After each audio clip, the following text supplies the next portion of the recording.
What's going on, guys? I want to talk about classic masculinity. I recently gotten a comment on the channel, I think on my MGTOW video, in which the viewer said that masculinity is basically a social construct. It's not something that men need to worry about.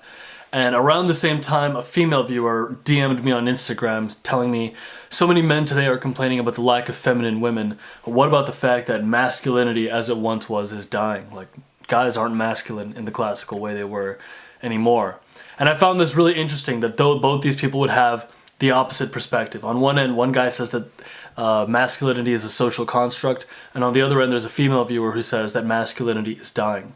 And so here's my take on this. I don't think masculinity is a social construct. And a book that I think captures this truth really well is The Way of Men by Jack Donovan. In the book, he basically argues that masculinity, or so much of what is considered a masculine trait, actually stems from tribalism. The fact that humans started out in small groups, and a person's contribution to that group was their determinant and their worth. For decades, people have been talking about a crisis of masculinity. Our leaders have created a world in spite of men, a world that refuses to accept men and doesn't care what they want. Our world asks men to change for the better, but offers men less of value to them than their fathers and grandfathers had.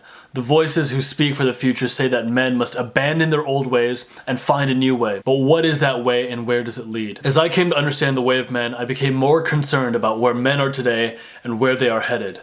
I wonder if there was a way for men to follow their own way into a future that belongs to men. Being good at being a man can't mean everything, but it has always meant something. Masculinity is about being a man within a group of men. Above all things, masculinity is about what men want from other men. The author basically argues that our civilization as it is today, a sprawling collective of people, is a pretty new phenomenon. Back in the day, people operated in small groups, small bands of groups. And so a man's value to that group was really important to him. His reputation, his honor was really important to him. The way he was perceived, it meant a lot. And the traits that made a man more valuable were strength, actual physical strength, because it means you could carry more resources, you could provide more safety to the group at hand. Courage, or what the author would refer to as gameness, that willingness to get in a fight. This actually comes from a dog fighting terminology, where after a dog in a fight gets his first scratch, that dog's willingness to jump into the fight and actually engage in the battle after getting hit, after getting struck, is that dog's level of courage or gameness, and it was probably the most important, most valuable trait within that dog in regards to its dog fighting, cage fighting capabilities. And the third trait was mastery, man's ability to create resources, be a blacksmith, make weapons, innovation, technology, because the more a man could master his resources and his skill with particular resources, the more valuable he was to the tribe at large. But ultimately it was about being of service to the tribe. And so that's why you see, like in troops, in battalions, from time immemorial to now, the larger the army, the smaller was the band's loyalty to it. Relieved of moral pretense and stripped of folk costumes, the raw masculinity that all men know in their guts has to do with being good at being a man within a small embattled gang of men struggling to survive. Compared to women, men are more interested in competing for status, and when they win, their bodies give them a dopamine high and more testosterone. Thomas Hobbes wrote that when men lived without fear of a common power, they lived in a state of war. In war, every man is against every other man. This is what I believe is the state of the modern man today. Not having a common enemy, which maybe some would perceive as a good thing. But I would argue it might be somewhat within our intrinsic DNA to always be at war against something as men. Which is why that line from Fight Club really resonated with me. We're the middle children of history, man. No purpose or place. We have no great war, no great depression. Our great war is a spiritual war. Our great depression is our lives.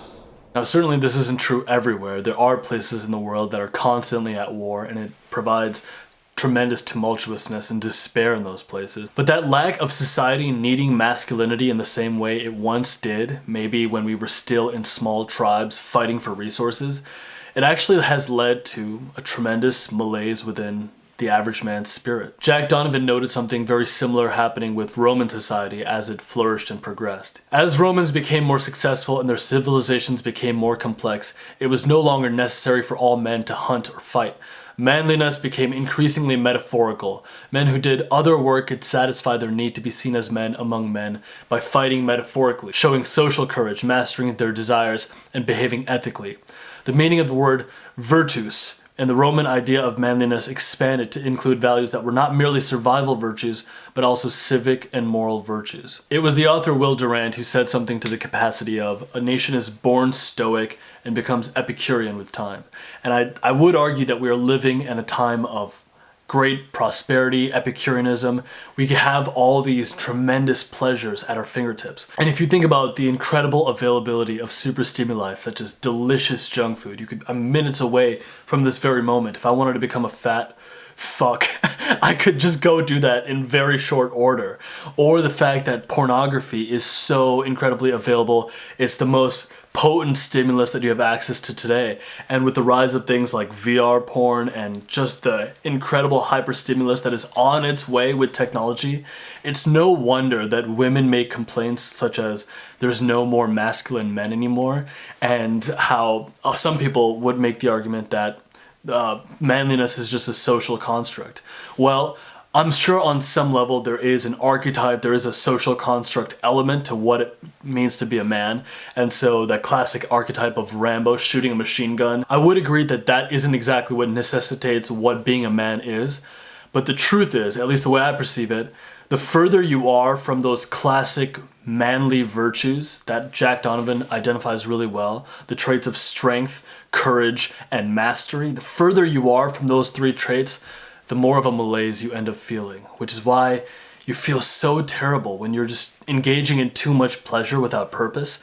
It starts to feel really like, oh my gosh, I'm cut off from my source energy. I'm cut off from what makes me happy. Maybe it's one of the reasons why people who become extremely successful as artists, or they rise to heights of success too high in their entrepreneurial ventures, they start to feel that feeling of, I could just ball out for the next 20 years, and some do, and that's why they end up losing so much of what made them great in the first place. I mean, you look at someone like Mike Tyson. The guy went without sex or any form of pleasure for 5 years, achieved enormous success as a fighter, and then lost it all. He was constantly sleeping with prostitutes, drinking a bunch of alcohol. He became an alcoholic and depressed and lost his amazing fortune because he lost his stoic traits, his fighter's mentality that cultivated all that success for him. He lost that, and so he fell into a malaise. Society right now doesn't need manliness in the way it once did. Your physical strength isn't necessary to gather resources. Being unusually courageous might make people uncomfortable around you, and while there is a place for mastery and courage in society still, it's no longer mastery with our hands. The world has become much more knowledge-based, intellect-based, and kind of high level, as opposed to being of the earth and engaging with resources and nature in a way that really meant something. However, I would argue that keeping in mind those masculine traits that Jack Donovan mentions in the way of men, strength, courage, and mastery, these traits just feel good for a man. Having these traits and nurturing them is just a source of well-being and living correctly. When you have more of these, it just feels right. An imagery that I've always loved in movies that demonstrates gameness is when the guy who's getting punched keeps getting back up to the despair and detriment of the other fighter. You see this in movies such as Cool Hand Luke, where there's a scene where Paul Newman's character is constantly getting punched on by this bigger guy, and he just won't stay down. He keeps getting back up. This was similarly shown in the movie The Last Samurai, in which Tom Cruise's character is being beaten down by a far superior fighter, a samurai, in this village that he's staying, and Tom Cruise just refuses to stay down. There's something incredibly admirable, and I think men can recognize that in other men best, where you're like, that guy's got gameness, and I can respect that about him. I guess what I'm trying to say with this video is, despite whatever society's pressures are or lack of pressure with developing masculine traits, I would say it's at an all-time low. We're at a point in existence where life is totally easy compared to what it was when we were just man versus nature. There's a far smaller pressure exerted on men to be manly in the classical sense.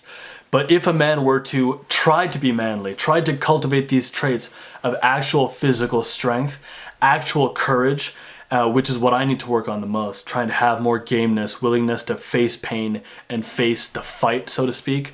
Having that trait, and by developing the trait of mastery, by working with your hands maybe, but also developing skills in whatever way you see fit, cultivating more of these traits, it just feels good. It feels right.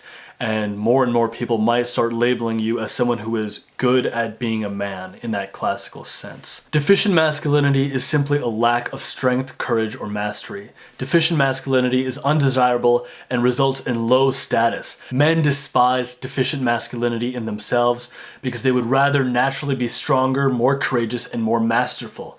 Deficient masculinity rarely arouses hate or anger, though it may result in some general frustration. Despite the moral posturing, men are attracted to manly characteristics. Gangsters are status conscious, aggressive, tactically oriented, ballsy, brother-bonded men's men. They are not good men, but they are good at doing the kinds of things that have been demanded of men throughout history. I love that line, and it's true. I love gangster movies, and I'm sure a lot of you guys do too. What is it about that gangster archetype that's so attractive to us? It's not that they're good men. They're good at being men and doing the kinds of things that have been demanded of men. It's that result-oriented action, balls to the walls, aggressiveness, and gameness that's really attractive. And not only is it a trait that other people will find attractive in you, they may hate you for it, but it's still an attractive trait, but you'll get rid of that malaise. You'll get rid of that feeling of being lost in the shuffle and being in a sort of spiritual war because there is no actual war for you to go up against. For a man, life takes on more purpose and more meaning and more well-being when you have more strength, more courage, and more mastery. The next time you sit down to journal or reflect, I would ask myself, which of these traits do I feel I could cultivate more of? For me personally, I know for a fact that I could embody more courage. I haven't been taking enough risks, and I haven't been putting myself out there in the face of resistance or pain nearly enough in the last 6 months. And so this is something I'm actively keeping in the forefront of my mind and trying to work out. How can I have more gameness? How can I have more courage? How can I embody that trait of getting scratched in the face and still facing that fight? It's something that I really feel that I could benefit from, and I'm sure would cast aside a lot of the malaise that I feel once in a while. That's it for today's video. Thanks for watching, guys.